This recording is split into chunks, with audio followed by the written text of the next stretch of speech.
They told me for years there was no money in podcasting. Well, they were all wrong. Are we public figures? Oh, okay. We'll make this the last one. We end on a hot take. So, how I came up with this one? Have you been following this like Taylor Lorenz story? No.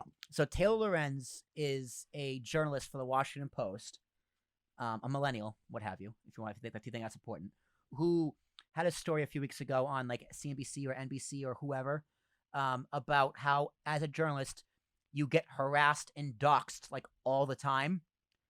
And what doxxed mean is, you share public information. It is illegal. Doxing is not legal under the First Amendment. It's not protected speech.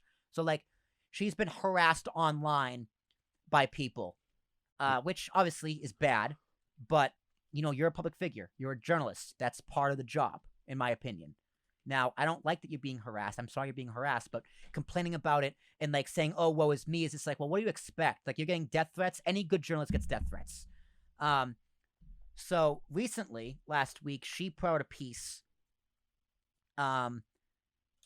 exposing, her words, not mine, Libs of TikTok. And what Libs of TikTok is a Twitter account that trolls the left. So it put out like... Trolls liberals. So like teachers with green hair talking about gender theory. This is the most absurd, ridiculous, goofiest stuff you can think of that liberals say on TikTok. They repost, essentially. Now, in Taylor Lorenz's eyes, she views them as spreading misinformation and causing a harm to democracy. Whatever you want to say, like whatever she says, that's what she says. So she released this person's real name, exposing who they are, their actual identity. Now, the person who is complaining about online harassment and doxing... This violates journalistic ethics. Does it? That's the question. So just expose someone and then subjected this person to online harassment. So, what the fuck? So that begs the question. Okay, if you were tweeting something, are you a public figure? Now, Christian, go to Google and type in public figure for me. I don't know if my definition is going to contradict this definition, but I have it very simply. If you are on Twitter, if you are on Instagram, if you are on YouTube, if you are on Facebook, and you make a post, and your post setting says public, you're a public figure. Let's see what Google has. All right, yeah, cut to it. What we got here? A public figure is a person such as a politician, celebrity, social media personality, or business leader who has a certain social position with a certain scope and significant influence, and is so often widely of concern to the public, can benefit enormously from society, and is clearly related to public interest. I'm going to say it's public interest. So that's Wikipedia's definition. And that it does insert the fact that you do have to have a certain scope of influence. I mean, see, that's subjective. So for this person, Libs of TikTok, they have hundreds of thousands of followers. So are they a public figure?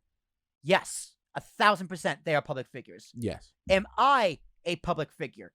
Right now, maybe. I am going to be a public figure. Christian, same with you. You are going to be a public figure. This podcast is going to go public, making you a figure of the public, because the settings we post to is called public. It's public. It's for everybody. Now, like if Facebook wants to change their rules, because like Facebook likes to say, we're a private company, we can do whatever we want. Yeah, but all of your posts are made public.